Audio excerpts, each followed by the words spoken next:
This is Annie here, and I'm going to show you how to do the split stitch.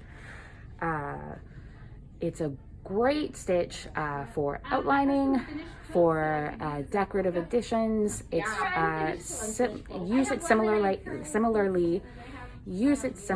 to a backstitch, but it just has a bit of a braided, more decorative look to it.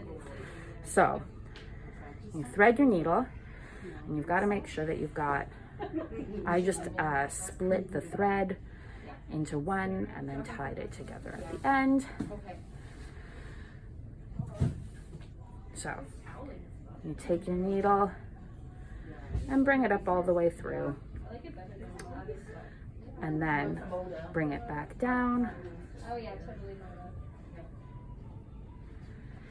And then when you bring it back up, you want to go about halfway back through, but you want to make sure that you come up right through the middle of the two strands of thread. This is where it gets a little bit tricky, but I think I've got it there.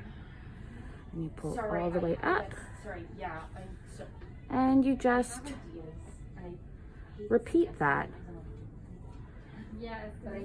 over and over,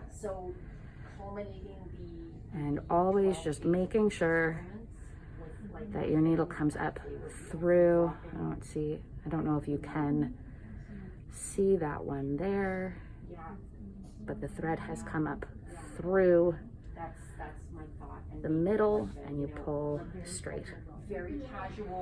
And you just keep on going that way, and it creates a sort of braided look to it. And there you go. That's the split stitch. Have fun.